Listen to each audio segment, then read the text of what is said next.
Hoy vamos a volver a glorificar a nuestro Señor Jesucristo aquí en su palabra en el libro de Romanos.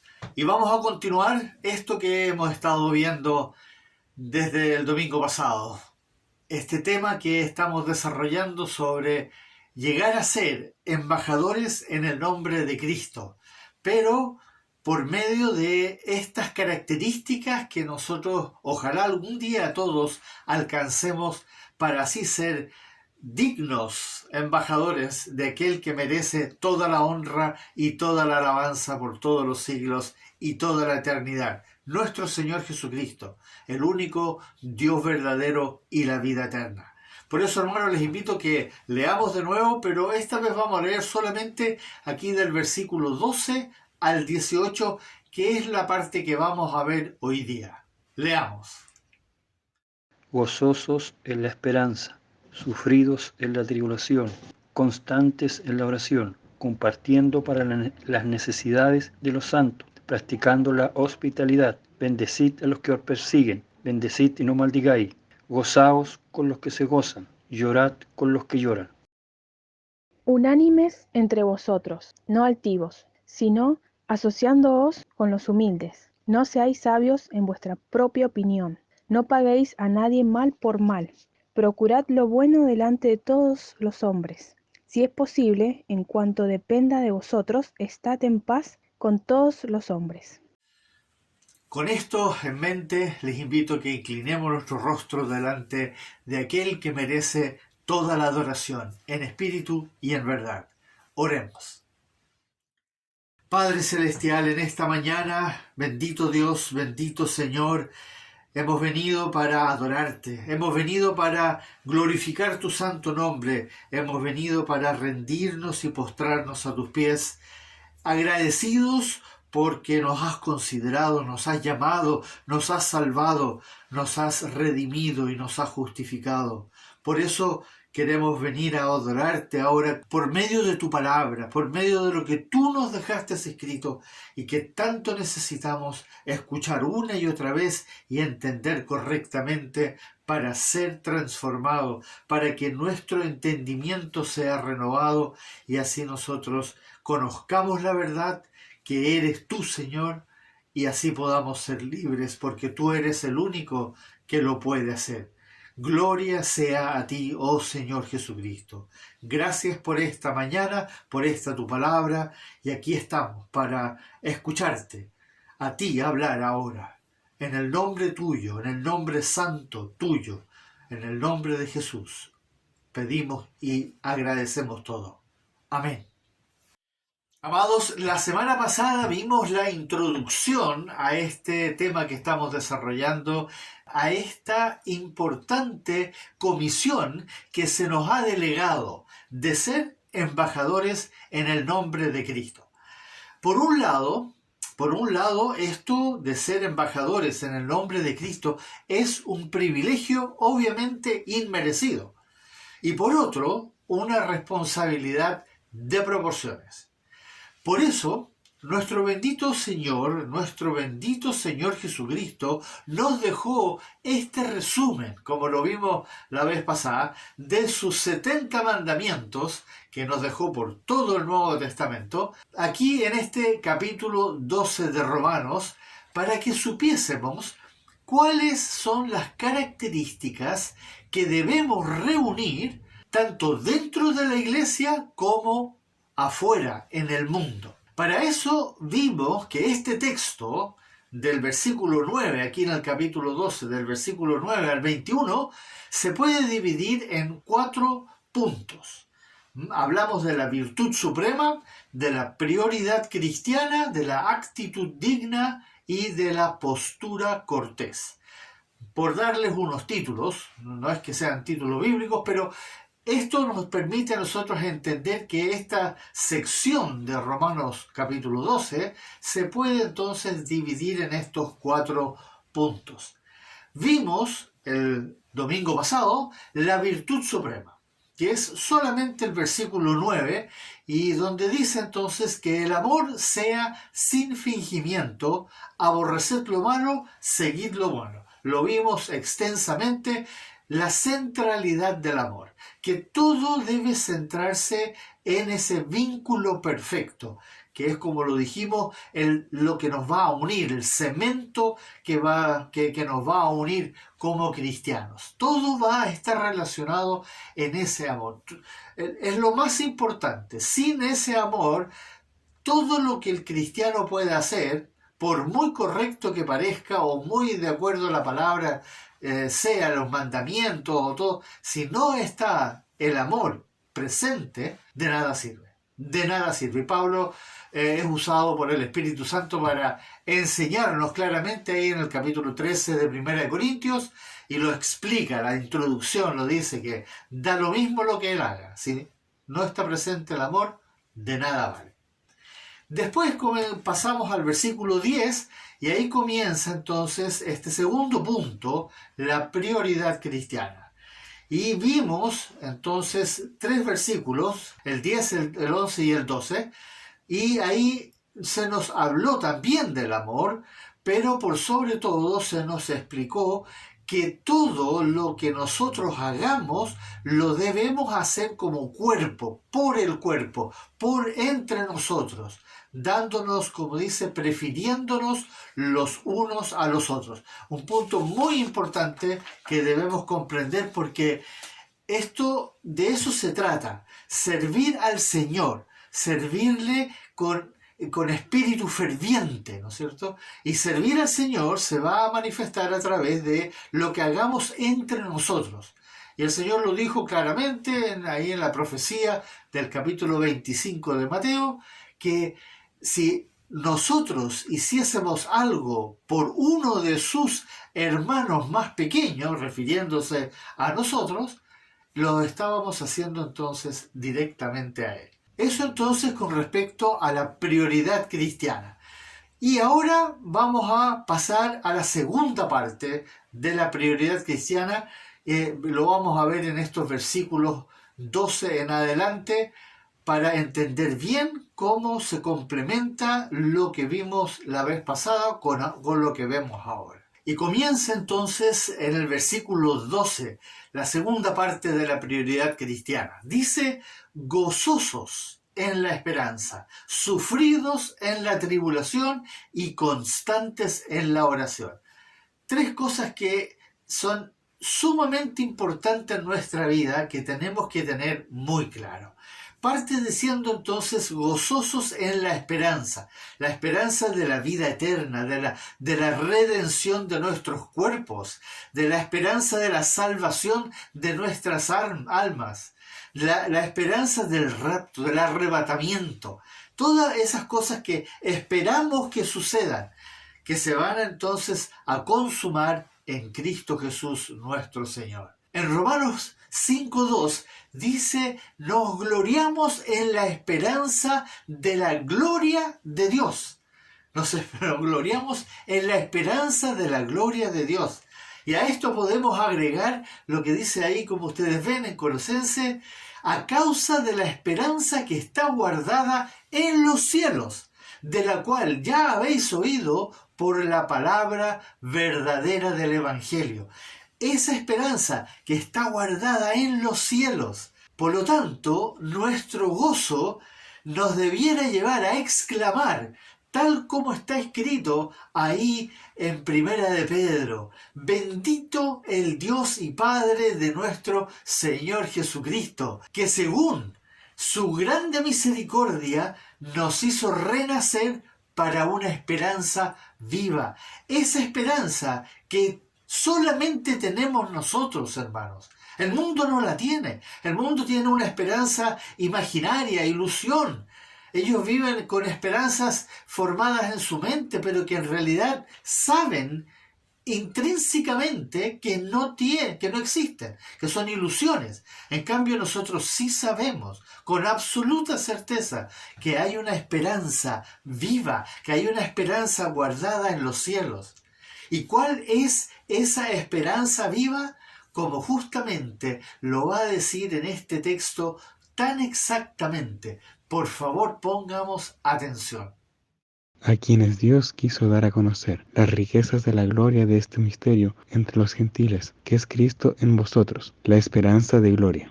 Pues nosotros por el Espíritu aguardamos por fe la esperanza de la justicia, la que es por la fe de Cristo, la justicia que es de Dios por la fe. La esperanza de gloria, esa esperanza maravillosa que está guardada en los cielos, que es Cristo, que ahora está en nosotros, porque su Espíritu está en nosotros. Y además, como escucharon ahí, la esperanza de la justicia que es de Dios por la fe, como dice ahí en Filipenses. Hermanos amados, nosotros tenemos algo a que aferrarnos. El mundo no lo tiene. Por eso tenemos que, aunque las cosas sean difíciles en algunos momentos, aunque sean tristes, aunque nos sintamos de repente como casi abandonados, nosotros podemos siempre levantar nuestra mente a esa esperanza, a esa verdad que se nos ha declarado, a esa justicia que está en los cielos, que es nuestro Señor Jesucristo. Y así leemos el deseo que Dios expresa por medio de su siervo Pablo aquí en Romanos 15, en el capítulo 15, como ustedes ven ahí. Y el Dios de esperanza, os llene de todo gozo y paz en el creer, para que abundéis en esperanza por el poder del Espíritu Santo. Eso es el deseo que el Señor tiene para nosotros, que si nosotros nos mantenemos firmes en la fe, entonces el poder del Espíritu Santo va a hacer que abunde la esperanza en nosotros. Cristo, la esperanza de gloria, en quien la esperanza de la justicia de Dios se hace realidad y que nos lleva finalmente a la esperanza en el Espíritu Santo, en el poder del Espíritu Santo. Y así este versículo 12 nos lleva al segundo punto, que dice, sufridos en la tribulación. Sufridos en la tribulación. Hermanos, el Señor no nos está diciendo en su palabra que todo va a ser color de rosa, que aquí vamos a vivir en abundancia, en prosperidad, que vamos a ser los seres más felices. No, hermanos, no. Recuerden que esto es el camino de la verdad. Este es el camino angosto, este es el camino difícil porque hay que hacer cambios, hay que renunciar, hay que negarse a sí mismo. Por eso se nos dice, sufridos en la tribulación. Esto lo podemos entender mejor con estos 4 textos que el Señor Jesucristo nos dejó por medio de 3 autores. Primero veamos lo que dice por medio de Pablo aquí en Romanos. Y no solo esto, sino que también nos gloriamos en las tribulaciones, sabiendo que la tribulación produce paciencia, y la paciencia prueba, y la prueba esperanza, y la esperanza no avergüenza. Y también debemos recordar que el Señor mismo fue quien nos dejó el ejemplo supremo, tal como dice aquí en Primera de Pedro. Mas si haciendo lo bueno sufrís y lo soportáis, esto ciertamente es aprobado delante de Dios, pues para esto fuisteis llamados, porque también Cristo padeció por nosotros, dejándonos ejemplo, para que sigáis sus pisadas. Hermanos, y por otra parte, recuerden siempre la perfecta justicia de Dios. Como dijimos, también es nuestra esperanza. La esperanza de la justicia de Dios, la cual vemos claramente en 2 de Tesalonicenses. Tanto que nosotros mismos nos gloriamos de vosotros en las iglesias de Dios, por vuestra paciencia y fe en todas vuestras persecuciones y tribulaciones que soportáis. Esto es demostración del justo juicio de Dios, para que seáis tenidos por dignos del reino de Dios, por el cual asimismo padecéis. Y como el Señor mismo le dijo a la iglesia de Esmirna, yo conozco tus obras y tu tribulación, tu pobreza, pero eres rico. No temas en nada lo que vas a padecer. Sé fiel hasta la muerte y yo te daré la corona de la vida. Hermanos amados, el Señor lo dijo, que vamos a sufrir, unos más que otros. Claro, la iglesia de Esmirna durante 250 años, bajo 10 emperadores distintos, sufrieron la persecución más horrenda. Y el Señor a ellos no les prometió alivio, solamente les prometió la corona de vida. Pero los sustentó, los apoyó, los ayudó a pasar por toda esa tribulación. Y a nosotros también. Y así llegamos al tercer punto de este versículo 12 que dice constantes en la oración. Justamente por lo anterior, porque vamos a vivir tribulaciones. Por eso debemos estar constantes en la oración. Esto es fundamental. Y para eso hay 3 versículos. El primero, como ven ahí ustedes, en Efesios, orando en todo tiempo con toda oración y súplica en el Espíritu, velando en ello con toda perseverancia y súplica por todos los santos. Sí, hermanos, debemos orar constantemente y no solo por esas cosas que necesitamos para nuestro diario vivir, sino que verdaderamente, amados hermanos, pedir como se nos enseña en la Biblia. Lean esa oración magnánima que está ahí en el Salmo 119. Eso es una oración llena de peticiones, de afirmaciones, de compromisos, de acciones que el salmista declara llenos del Espíritu Santo. También las oraciones de Pablo, orando en todo tiempo con toda oración y súplica. Y en Filipenses, como ustedes ven ahí, dice, por nada estéis afanosos, sino sean conocidas vuestras peticiones delante de Dios en toda oración y ruego con acción de gracias. Sí, hermanos. Y este tercer texto, escuchen por favor este tercer texto. Velad pues en todo tiempo, orando que seáis tenidos por dignos de escapar de todas estas cosas que vendrán y de estar en pie delante del Hijo del Hombre. Y para cerrar, la actitud cristiana que nosotros debemos llevar, esa actitud correcta para ser embajadores en el nombre de Cristo, nos vuelve a recordar con otro mandamiento, eso de preferirnos los unos a los otros teniendo cariño fraternal, aquí en el versículo 13. Compartiendo para las necesidades de los santos, practicando la hospitalidad. Aquí en este versículo también 2 mandamientos. Primero, eso de compartir para las necesidades de los santos. En este mandamiento, la palabra clave es necesidades. Y eso es algo que tenemos que entender. Compartiendo para las necesidades de los santos.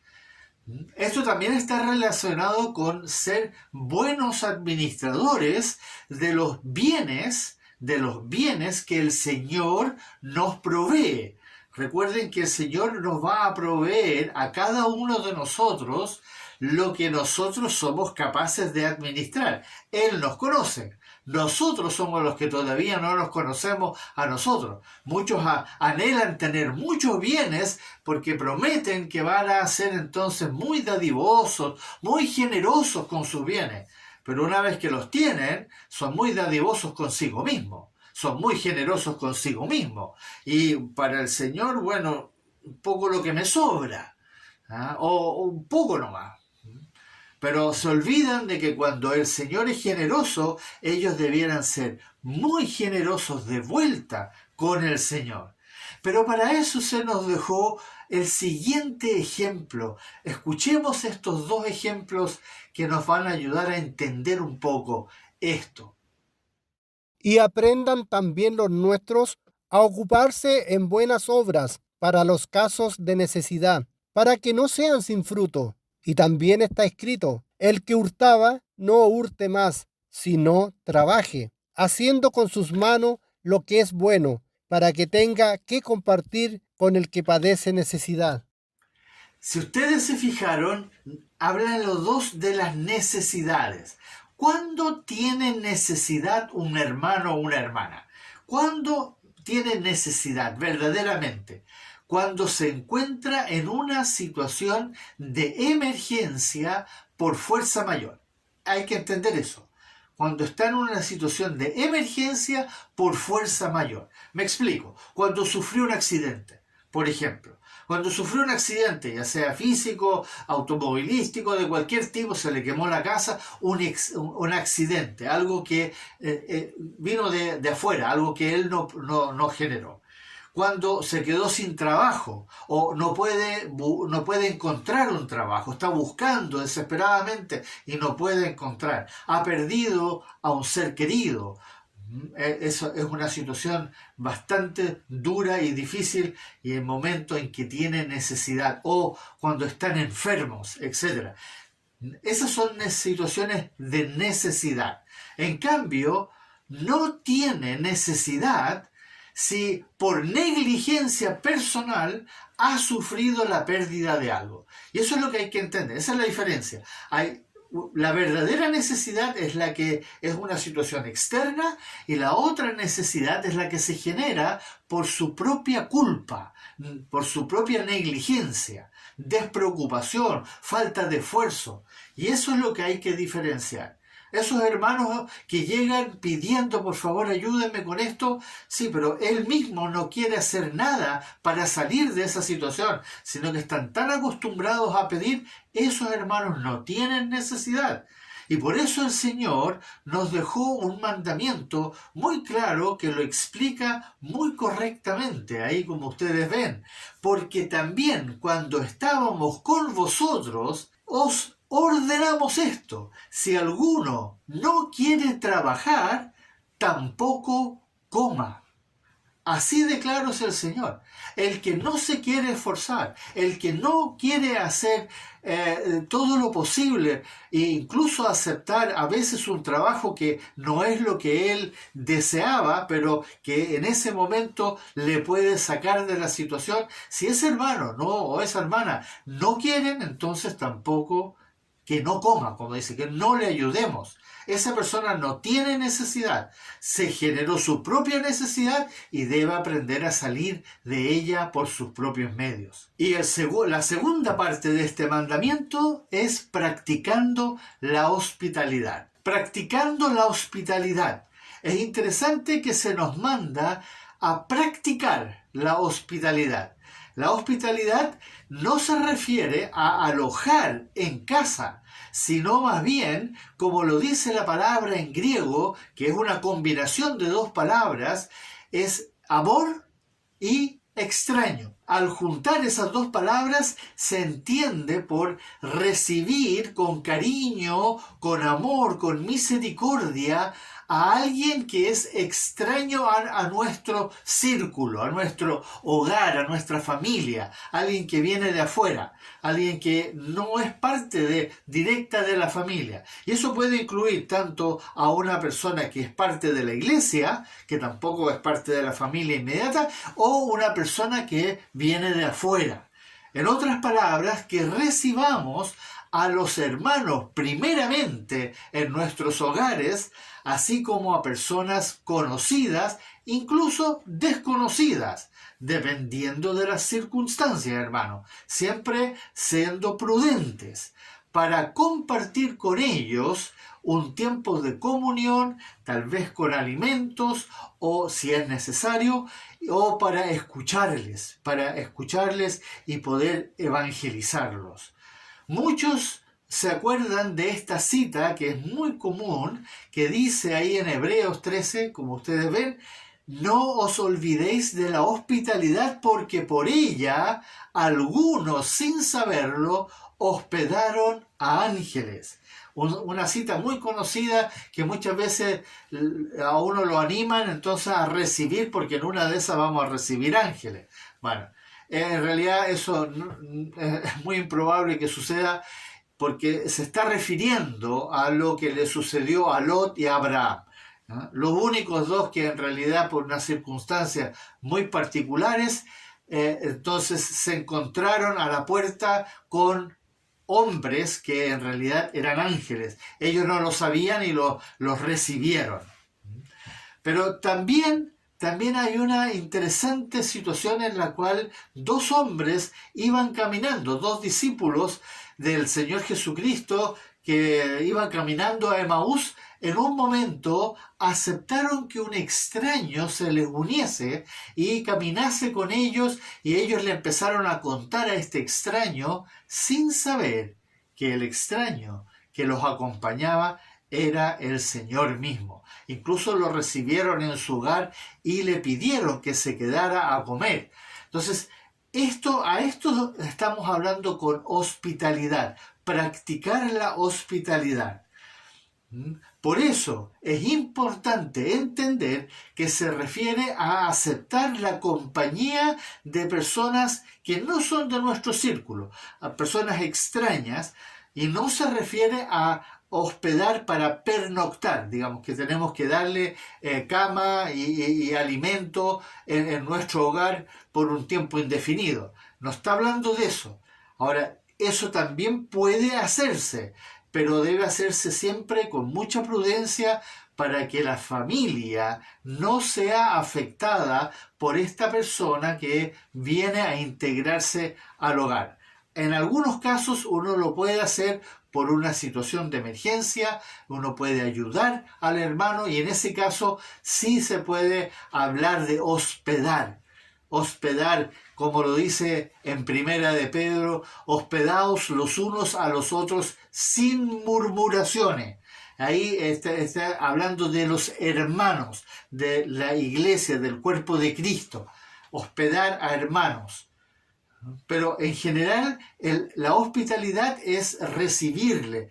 Recuerden que es una palabra en griego que fue traducida y que significa entonces esto de amar al extraño, recibir al extraño, pero por sobre todo para evangelizarlo, como embajadores en el nombre de Cristo. Entonces, la prioridad cristiana apunta a todo lo que debemos practicar entre nosotros en el cuerpo de Cristo, justamente como lo vimos en el sermón pasado, porque todo lo que hagamos entre nosotros y para un hermano o una hermana en amor fraternal, prefiriéndonos los unos a los otros, lo estaremos haciendo directamente a nuestro Señor Jesucristo. Como Él dijo, lo están haciendo a uno de mis hermanos más pequeños, me lo están haciendo a mí. Por eso es la prioridad cristiana, porque es justamente lo que nuestro Señor Jesucristo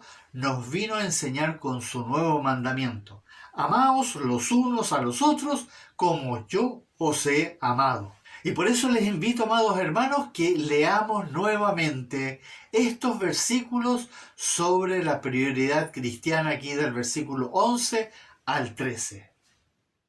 Amaos los unos a los otros con amor fraternal, en cuanto a honra, prefiriéndoos los unos a los otros, en lo que requiere diligencia, no perezosos, fervientes en espíritu, sirviendo al Señor, gozosos en la esperanza, sufridos en la tribulación, constantes en la oración, compartiendo para las necesidades de los santos, practicando la hospitalidad. Y así, hermanos amados, podemos pasar entonces al tercer punto, actitud digna. Esta se explica incluso aún más todavía con 5 versículos. Actitud digna, del versículo 14 entonces al 18. ¿Qué dice el 14? Bendecid a los que os persiguen, bendecid y no maldigáis. Aquí se pone un poco más compleja la cosa. Bendecid a los que os persiguen, bendecid y no maldigáis. Recuerden que esa palabra bendecid significa, y es importante entenderlo, desear el bien. Desear el bien, hablar bien ya sea de otro o hablar bien para el otro, para que el otro reciba esperanza, aliento y sea entonces sustentado. Es desear el bien. A los que os persiguen, bueno, está hablando en todas las formas de persecución. Vamos a ver eso. Y no maldigáis es no calumniar, literalmente, no insultar, no hablar mal del prójimo. Este es uno de esos mandamientos que son un verdadero reto. Todos lo hemos escuchado e incluso lo hemos repetido, pero como se dice muy bien en chileno, otra cosa es con guitarra. Ustedes recuerdan, amados, que nuestro Señor Jesucristo además nos mandó algo muchísimo más difícil, cuando dijo ahí en Lucas, como ustedes ven, pero a vosotros os digo, amad a vuestros enemigos, haced el bien a los que os aborrecen, bendecid a los que os maldicen y orad por los que os calumnian. ¡Wow! Mandamiento. Es un mandamiento, no es una sugerencia, no es una verdad, es un mandamiento. ¿Cómo puede ser esto posible? ¿Cómo puede ser? ¿Se han puesto a pensar? ¿Cómo voy a amar a mis enemigos, hacer el bien? Nadie en su sano juicio va a amar a un enemigo o hacer bien a alguien que lo aborrece. Eso es literalmente como pedirle peras al olmo. ¿Cómo lo voy a hacer? Sin embargo, amados hermanos, es una verdad. Es una verdad. Y recuerden que la verdad nos hará libres. Recuerden, es esa conexión. La verdad nos hará libres. Es lo que nuestro buen pastor nos manda. Y por lo tanto, si es Él quien nos manda, es una verdad que tendrá repercusiones insospechadas. Claro, para nosotros, como decimos, es una locura lo que nos está diciendo el Señor. Pero sin embargo, va a tener repercusiones insospechadas para nuestra mente finita, limitada y injusta. Recuerden que nosotros siempre analizamos todo desde la perspectiva de nuestra justicia. ¿Y qué dice el Señor en su palabra? No hay justo, ni siquiera uno. ¿Cómo vamos a poder entender algo así entonces? Sin embargo, para poder bendecir a los que nos persiguen, orar por los que nos calumnian, será necesario primero que los podamos perdonar. Y ahí está la clave. Tenemos que perdonar en nuestro corazón. Y para eso debemos entender a nuestros enemigos con la mente de Cristo, que ellos, nuestros enemigos, no saben lo que hacen. No saben literalmente lo que hacen. Son hijos del diablo, están bajo la influencia de su espíritu, son esclavos del pecado y ciegos espiritualmente. Cuando uno empieza a entender la condición de aquel que me está agrediendo, aquel que me está persiguiendo, que aquel que me odia, cuando yo entiendo su condición, entonces cambia toda la perspectiva frente a esta persona. Y no nos debemos olvidar que además, esa persona que puede ser muy violenta hacia mí, puede que sea una oveja perdida.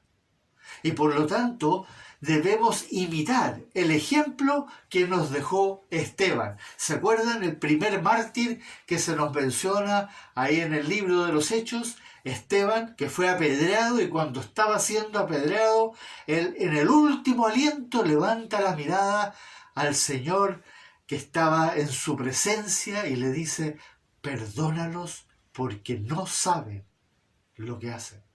Y esa es la verdad, no saben lo que hacen. Aunque lamentablemente en el momento es muy desagradable lo que la persona, este enemigo, te puede estar haciendo, ya sea por insulto, ya sea por agresión o por persecución. Pero nosotros, ¿qué debemos hacer? Obedecer a nuestro Señor, porque Él sabe lo que nos está mandando. Y eso que aunque para nosotros parezca locura, que parezca, como decíamos, pedirle peras al olmo, es, sin embargo, un mandamiento muy importante. Y así llegamos al versículo 15. Gozaos con los que se gozan, llorad con los que lloran. Otro proverbio que nos es muy familiar, pero que también debemos poner en contexto. Para eso se nos dejó un texto muy explicativo. Por favor, pongamos atención. De manera que si un miembro padece, todos los miembros se duelen con él. Y si un miembro recibe honra, todos los miembros con él se gozan. Si bien este mandamiento también está dirigido primeramente a la iglesia, también se puede y debe extrapolar hacia los demás, especialmente con las personas que nosotros conocemos, nuestro círculo de conocidos y los más cercanos que están a nuestro alrededor, ya sea los vecinos, ya sea en el pueblo donde estemos o con las personas que estemos trabajando. Y en el fondo es compartir con ellos tanto las alegrías como las penas. Es empatizar, ya sea para el gozo como para el llanto. Y obviamente nuestro Señor fue un excelente ejemplo en la parte de compadecerse, incluso como lo vemos ahí en el capítulo 11, cuando Él lloró. Cuando Él lloró porque Él compartió la angustia que había en Marta, en María y los familiares que estaban ahí. Él verdaderamente empatizó con ellos.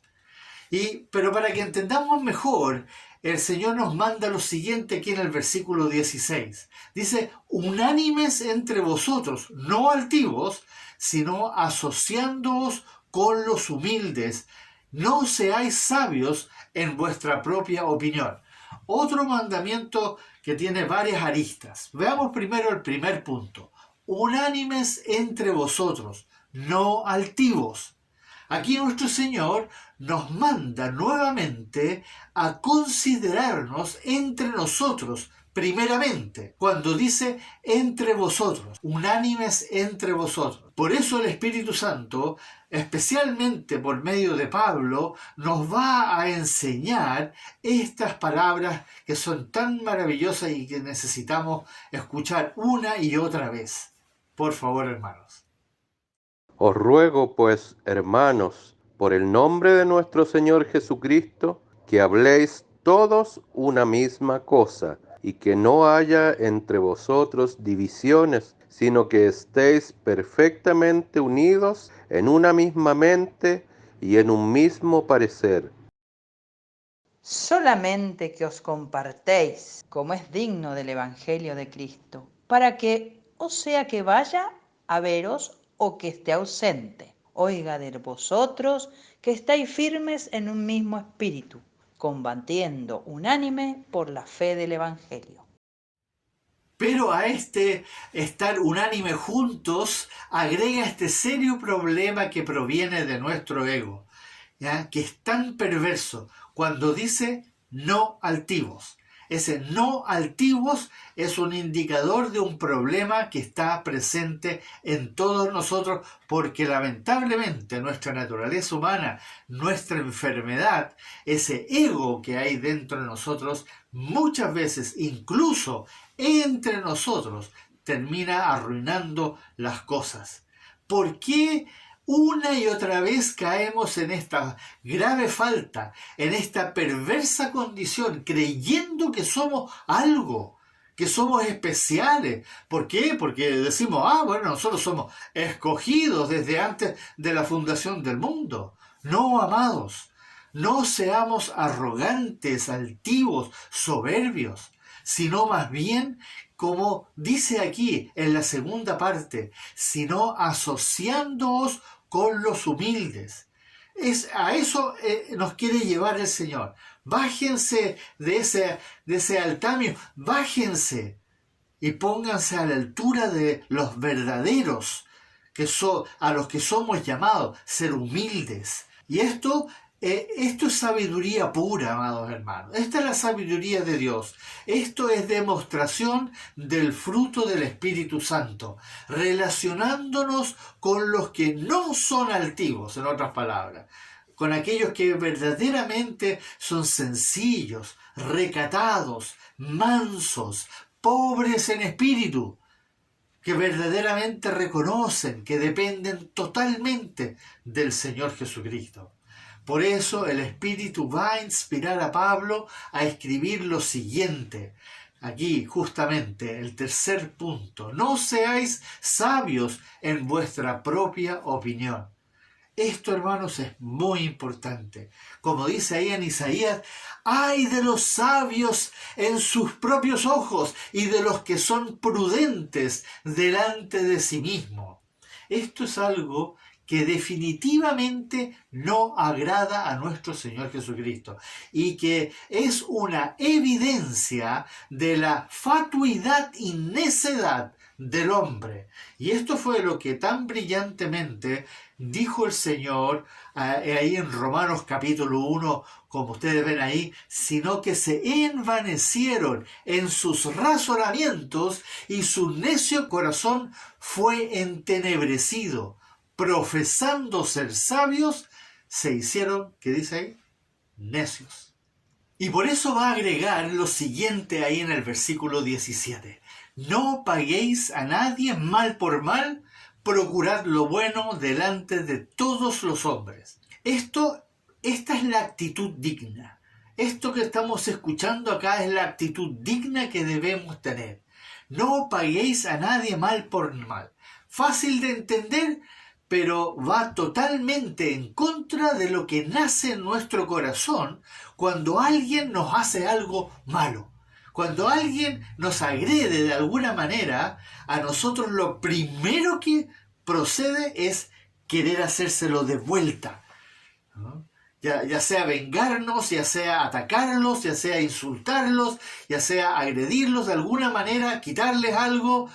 La reacción es esa. Por eso el mandamiento, por eso está este mandamiento. Nuevamente el Espíritu va a exigirnos humillación, misericordia, paciencia, benignidad. Por eso agregó estas palabras aquí en este mismo versículo que dijo la segunda parte: procurad lo bueno delante de todos los hombres. En otras palabras, no lo bueno que el mundo considera bueno, sino el bien que nuestro Señor nos manda en su palabra que hagamos. En otras palabras, obedeciéndole a Él, obedeciendo sus mandamientos, tanto para su adoración como para la obediencia hacia los demás. Como se nos explica muy correctamente ahí en Primera de Tesalonicenses. Mirad que ninguno pague a otro mal por mal, antes, y escucha bien esta parte, seguid siempre lo bueno, unos para con otros y para con todos. Seguid siempre lo bueno. Y eso es lo que va a agregar en este mandamiento en el versículo 18. Si es posible, en cuanto dependa de vosotros, estad en paz con todos los hombres. Si es posible, en cuanto dependa de vosotros, estad en paz con todos los hombres. Si es posible, esa es la parte importante. Si es posible, porque no siempre va a ser posible, no siempre va a depender de nosotros que haya paz. Pero si es posible, si está en nuestras manos hacer algo en ese momento para evitar que haya agresión, una rencilla, violencia, controversia, hayan peleas, entonces esforcémonos por ser mansos, humildes, recatados, para promover la paz con todos los hombres. Y lo que decíamos antes, sabiduría celestial, tal como lo dice con todas sus letras ahí en Santiago capítulo 3. Pero la sabiduría que es de lo alto es primeramente pura, después pacífica, amable, benigna, llena de misericordia, de buenos frutos, sin incertidumbre ni hipocresía, y el fruto de justicia se siembra en paz para aquellos que hacen la paz. Sabiduría de lo alto, pura, pacífica, amable, benigna, misericordiosa, con frutos de justicia. ¿Para qué? Para lograr la paz. Y eso es lo que necesitamos. En los momentos en que estemos ofuscados por las situaciones que estamos viviendo, vayamos en nuestra mente y pidamos al Señor sabiduría de lo alto, ¿no? Para poder entonces, en medio de las circunstancias, ser embajadores en el nombre de Cristo. Todos y cada uno de estos 5 versículos que acabamos de reflexionar nos enseñan que la actitud digna solo es posible si verdaderamente amamos a nuestro prójimo. Todo tiene que proceder del amor. Por eso, como lo vimos en el sermón pasado, y ahí en el versículo 9 comienza diciendo lo del amor. Es importante. Tal como nuestro Señor Jesucristo, el Creador del universo, el Salvador del mundo, lo hizo. Él tuvo misericordia, paciencia, fue manso, fue humilde, benigno y, por sobre todo, amó. Amó a todos, pero lo hizo por medio de la verdad, por medio de la obediencia a todo lo que el Padre le decía que quisiese. Él estaba en perfecta armonía con su Padre que estaba en los cielos. Y eso es lo que ahora Él quiere para nosotros, que estemos en esa perfecta unión, para que sea Él obrando por medio de nosotros hacia el mundo, usándonos a nosotros como sus embajadores. Amados, cuando escuchamos esta sabiduría, esta verdad, sé que es algo que nos supera, que necesitamos aprender con mucha dedicación y atención. Todos nosotros estamos en la misma situación. Tenemos que aprender esto. Esto no es algo que va a nacer de nuestro corazón. Esto es algo completamente externo, nuevo, que nuestro Señor ahora, por medio de su Espíritu, que ahora está en nosotros, nos quiere enseñar, recordar y llevar a la práctica, para que seamos dignos de ser considerados por Él como sus embajadores en el nombre de Cristo. Que Él sea glorificado, hermanos, que Él sea adorado con todo nuestro ser, que nosotros logremos hacer eso que Él nos manda ahí, presentar nuestros cuerpos en sacrificio vivo, santo, agradable a Dios, que es nuestro culto racional. Alabémosle y adorémosle. Oremos, amados hermanos. Oh, amado Padre, bendito Señor, gracias por estas palabras que, aunque son a veces un poco difíciles para nosotros de aceptar, aunque sabemos que es la verdad, pero que nos exigen cambios a veces radicales en nuestro comportamiento, venimos a ti a rendirnos a tus pies, aceptando que es lo que verdaderamente necesitamos hacer, primeramente para glorificar tu santo nombre, para adorarte en espíritu y en verdad, y segundo, para que nosotros podamos ser esas herramientas útiles como verdaderos embajadores en tu santo nombre, delante de los hombres, para que tus ovejas perdidas sean encontradas y así tú puedas regresar. Sí, Señor, ven pronto. Te decimos, Señor, ven pronto. En tu santo nombre hacemos esta oración. Amén.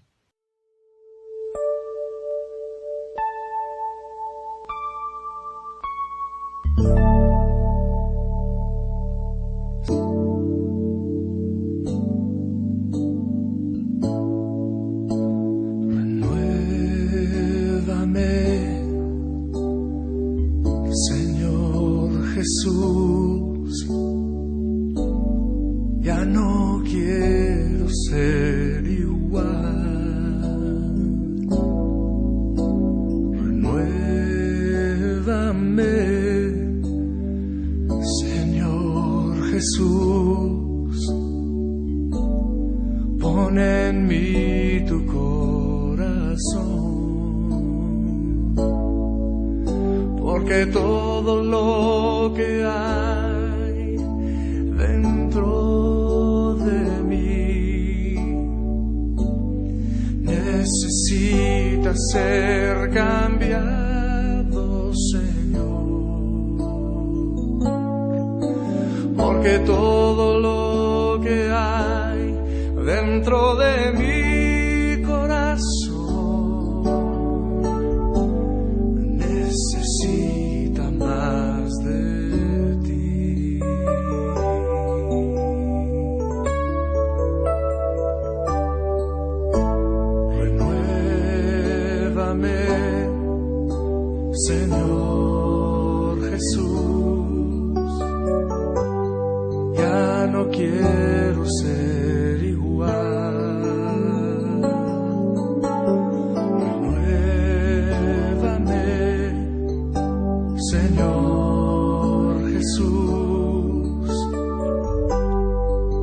pon en mí tu corazón,